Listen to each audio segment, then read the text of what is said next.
It's no exaggeration to say that Sephiroth has become one of the most iconic video game characters of all time. Ever since appearing in Final Fantasy VII back in 1997, the demure, silver-haired antagonist has become a symbol of not just that particular game, but also the franchise as a whole. From the striking and elegant design, through to the unparalleled strength, unorthodox and overcompensating weapon, and sinister yet calm and calculating demeanour. There was just something about the combination of elements that struck a chord in a way that had seldom been seen within video games before. That's not to say there hadn't been good antagonists produced throughout the 80s and 90s, as Dr. Robotnik, Bowser, and Ganondorf served as fantastic, prominent examples for a variety of reasons. But Sephiroth was just different. It's been revealed by the developers of Final Fantasy VII that Sephiroth was always intended to be the game's main antagonist, but that statement only tells half the story.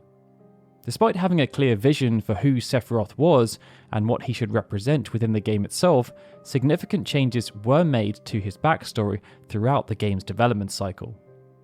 One of the core facets would be that the game would revolve around Cloud Strife undergoing a desperate pursuit of Sephiroth.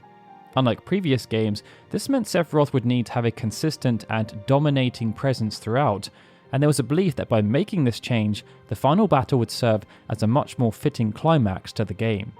They were right. As the game progressed, numerous elements would be used to demonize Sephiroth. This started with the blood-strewn corridors of the Shinra headquarters and the uncomfortable murder of President Shinra, and was cemented by the Nibelheim flashback, which showed Sephiroth burn the entire town to the ground and cut down its residents without mercy. Sephiroth would again be painted as a heartless killer following the death of Aerith, something that served as such an effective and shocking narrative moment that it has since become one of the most iconic deaths in video game history. But what's interesting is that Sephiroth, as an individual, was seldom seen throughout much of the game. It was unclear in the original English localization, but both the murders of President Shinra and Aerith were carried out by Jenova as opposed to Sephiroth, and the Nibelheim flashback had happened some 5 years prior. Sephiroth would not be seen, in the flesh at least, until the Whirlwind Maze. This was over halfway through the game, but due to how the story was constructed, Sephiroth was always there as a looming presence. And this was in part due to a masterful piece of directorial decision-making by Yoshinori Kitase. Prior to joining Square, Kitase had been a keen student of film. This manifested through his teenage years after watching countless movies alongside his father, and it led to an interest in not just the movies themselves, but how they were made. Kitase would end up enrolling at the Nihon University College of Art, where he studied screenwriting and filmmaking. And after being encouraged by one of his teachers that animation was a viable and smart way to express what he had learnt, Kitase would end up joining a small animation studio after graduating, where he worked as an animator and animation planner. However, after less than a year in this position, Kitase quit. There was an overriding feeling that storytelling within that medium just didn't resonate with his own creative interests, and so he decided to try video games instead. Around that time, Square were fortunately looking for individuals who had a better understanding of how cinematic presentations could enhance their storytelling. And after working on the initial entry into the Mana franchise and then Romancing Saga, Kitase was elevated to working alongside Sakaguchi on the scenario of Final Fantasy V. From this point forward, Kitase brought a whole new array of expression to how Final Fantasy scenarios were conveyed on screen. But when it came to Final Fantasy VII, his knowledge of film made this extend far beyond the directing of specific scenes through the smart use of animations and musical transitions. Instead, he used a specific point of reference to help shape how Sephiroth would be perceived throughout the entire game, and that point of reference was Jaws. That particular film went beyond simply relying on the underlying fears people had around sharks. and by using cinematic techniques, Steven Spielberg and his team were able to increase the effectiveness of Jaws as an antagonist. These techniques related to music, camera work, and screen time. John Williams was tasked with creating an ominous and simple theme that would create tension and signaled impending danger. Specific camera angles and set-piece shots were then used to glorify the handiwork of Jaws without actually showing Jaws. And these elements then dovetailed with Jaws having seldom appeared on the screen for significant portions of the film. When combined, it stoked the imagination and left audiences with gaps that needed to be filled. And, as is often the case in such scenarios, imaginations ran wild with possibilities, making for quite the payoff when Jaws did finally appear. These same techniques were applied to Sephiroth. Noboru Uematsu composed simple, ominous themes that the player could associate with Sephiroth. Specific set-piece moments were used throughout the game as a way of highlighting Sephiroth's superiority, and as mentioned, screen time was kept to an absolute minimum. This would see the player only encounter the real Sephiroth twice throughout the entire game. Once at the Whirlwind Maze, where he was encased in a Mako crystal, and once at the game's conclusion inside the Northern Crater. Everything else, from Genova's shape-shifting appearances through to the flashbacks and visions, were there to build a presence and an aura, and this would make the final showdown against Sephiroth all the more impactful and climactic. For many years after the game's initial release, based on all of this, the legacy of Sephiroth would continue to grow. In the initial sense, that growth happened in the same way it had for other villains, like Kefka. But then, on the 1st of April 2003, Square merged with Enix, and everything changed. In the preceding year, Yuichi Wada had used his business nous to turn around Square's ailing fortunes. They had suffered blow after financial blow, and after churning through CEOs, Wada was able to come in, steady the sinking ship, and within just 1 year post the best operating margin in the company's history up until that point. This had been achieved by adopting a very simple business approach, exploiting their current franchises in the most cost-efficient way possible. It sounds nefarious, but the reality was that Square had been doing this for many years already. They had just done so in a much more controlled manner so as to not dilute their IP. Final Fantasy, for example, had often seen the lore of numerous games expanded through the production of books and animated movies, with merchandise then used to generate supplemental income. Adjacent video games were also produced, such as Final Fantasy Tactics and numerous games within the Chocobo sub-series, and re-releases were also approved so as to allow newer gamers to gain access to earlier installments into the franchise. The only thing that was off-limits was producing a video game that would serve as a spin-off or sequel to an existing mainline numbered title, and this rule was put in place by Sakaguchi.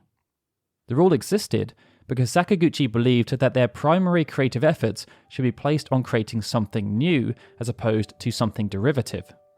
But after Sakaguchi left, the rule was quickly expunged, and Wada tasked the senior figures who still remained at the company, such as Kitase and Kawazu, with figuring out ways to maximize and exploit the prominent properties they had access to.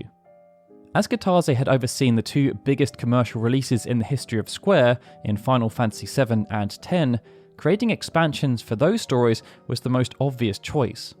They had such large and dedicated sub-communities, and the assumption was that there would be significant demand for supplemental content no matter what form it took.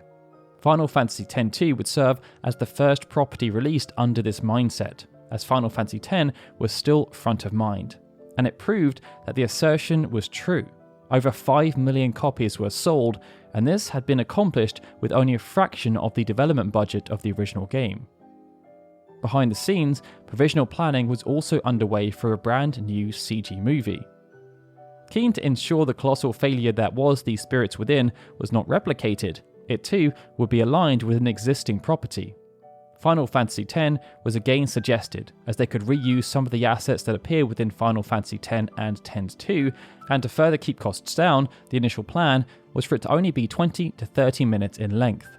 However, focus would be shifted to Final Fantasy VII. They felt it had greater global appeal, and that because the story left so many unanswered questions thanks to its ambiguous conclusion, it was ripe for expansion. With the project given the green light, Kitase tasked Kazushige Nojima with drafting a plot. It would have a central focus around Cloud, Tifa, and the kids they were looking after, and at this stage, there was not even a mention of Sephiroth. After Tetsuya Nomura was then installed as the director of the project, wholesale changes were made. He felt the script was far too boring and needed more action, and it was this desire that would form the impetus for Sephiroth to reappear during a dramatic action centerpiece that would reimagine the fated showdown from the original game. At the time, these aspirations were all conducted behind the scenes. But due to there being so much pressure on the project to turn a profit, a critical decision was taken. And this decision would forever change the way Sephiroth would be treated as an in-game narrative asset and as a marketing tool. It had not escaped Square Enix how popular Sephiroth had become. To ensure profitability, it would therefore make sense to use one of their most important assets for promotional purposes. From the outset, this saw Sephiroth revealed as one of the characters who would feature within the movie, and he would be positioned alongside Cloud in most of the promotional materials. Action figures were even revealed to be in production, and this led fans to believe the role of Sephiroth would be quite pivotal. They weren't wrong. When Sephiroth arrived, it was pure spectacle, the ultimate fantastical showdown of strength, power, and extraterrestrial abilities that fans had been craving. But it was missing some key components, as there was no real narrative mystery or uncomfortable foreshadowing. Sephiroth was mentioned as the film progressed, as it was surmised that he was the architect of Geostigma. It was also floated that he might still be alive. But whereas in Final Fantasy VII the raw power and threat of Sephiroth was alluded to through extreme acts of violence, here it was shown through a plague that debilitated children and made them cough. There was no real foreshadowing, and what we saw of Sephiroth during the final showdown left nothing to the imagination. It was the ultimate Sephiroth fantasy, and it's hard to call the depiction anything other than pure fanservice. In this regard, the depiction of Sephiroth had shifted, and it had shifted to match what the writers thought fans wanted to see. Nomura spoke of Cloud going through a similar transformation. The writers actively adjusted Cloud's personality to be more sulky and sullen in Advent Children, as in spite of them, as the scenario writers, not seeing Cloud that way based on how he was written and represented in Final Fantasy VII, it's how the fanbase had come to see his personality. And based on this, they chose to just lean into it and give the fans what they wanted. Each subsequent property relating to the compilation of Final Fantasy VII would then be used to show different sides of Sephiroth, so as to provide additional context for his character. But part of what made Sephiroth so devilish was that there was limited backstory aligned to the character. The only time we got to see the non-villainous form of Sephiroth was during the Nibelheim flashback, but as Soldier had been vilified throughout the narrative as a force of evil. Even though Sephiroth was more normal, he was still nowhere near positioned as being a good guy. Instead, he was a bad guy who became even more bad. The compilation was designed to change this perception. Whereas Advent Children presented Sephiroth as an all-knowing and superior demigod with no flaws, through Before Crisis and Crisis Core, a concerted effort was placed around ensuring we got to better understand Sephiroth as a character. In Before Crisis, this saw Elfei ask Sephiroth his reason for fighting, something he had never in all his years thought about before. And in Crisis Core, we got to see Sephiroth forge friendships with his fellow first-class colleagues and show genuine concern when they were injured. Through these scenarios, we got to see an attempt to humanize Sephiroth, and this would turn him from being seen as a relentless, unrelatable maniac that couldn't be reasoned or bargained with, into a sympathetic antagonist whose actions could be justified. He just needed a hug, some friends, and a connection to his real mother. It was again clear, though, that fans resonated with this. The response to Crisis Core was overwhelmingly positive, and it became one of the best-selling games on the PlayStation Portable. In the years that followed, Sephiroth would continue to resonate with those who picked up and played Final Fantasy VII for the first time, and those who gained further exposure through the compilation. Once the Final Fantasy VII Remake was announced, questions were then asked as to how Sephiroth would be represented, especially as the decision had been made to split the original game into multiple parts. After it was announced that the first part would be focused exclusively on Midgar, there was an assumption that Sephiroth would not feature, as he didn't really feature during that segment of the original game.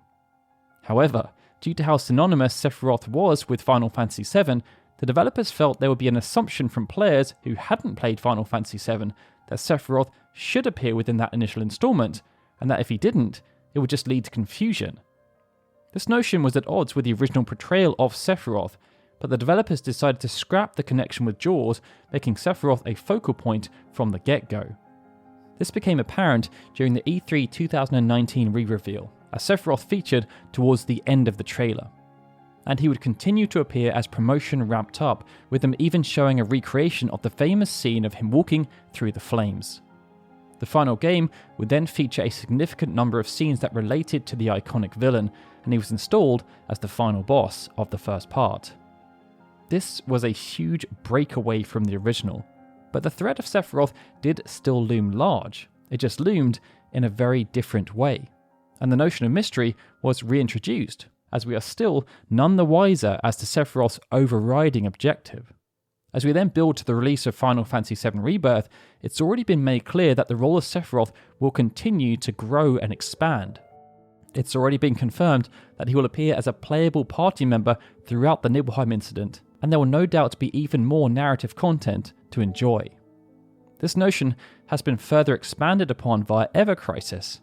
Sephiroth has been a central focus throughout much of its marketing, with a huge amount of weight placed on the game delivering even more backstory around the character.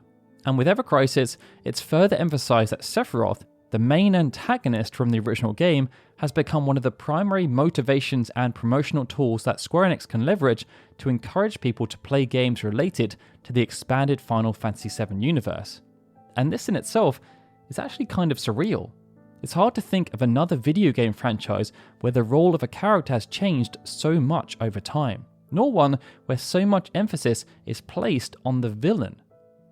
In a way, it's similar to how the Joker has grown in comparison to Batman. For many years, the Joker appeared as the perfect foil to Batman, and when they did, it often resulted in magic. But in 2019, due to how much interest there was around the Joker, it saw DC branch out and create a standalone film that had nothing to do with Batman, and that movie ended up grossing over $1 billion at the box office. Based on how things are going, it feels like the next logical step would therefore be to create a game where Sephiroth is positioned as the primary playable character and protagonist of that particular story, and Cloud is nothing to do with it. This would complete the transformative arc that he appears to be on, and it would allow Square Enix to truly see through Yuichi Wada's initial plan of maximizing their assets by giving fans exactly what they want. But for now, we will have to wait and see how Ever Crisis develops and expands the backstory of Sephiroth, and how new narratives are forged when Rebirth launches next year.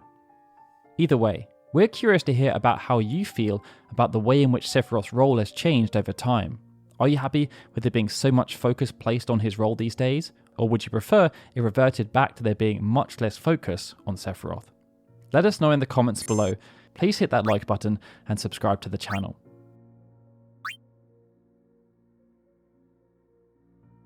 Alright everyone, with that, this is Daryl signing out. As always, I'd like to give a big thank you to all of our Patreon and YouTube membership supporters, especially Adam Aguilara, Benjamin Snow, The Livestream, Galsin Dikajata, Gregory, Justin Dent, and Zukin TDK, who are super special Onion Knight supporters, and of course, a big thank you to everyone for watching this video. I'll see you all again soon for more Final Fantasy goodness.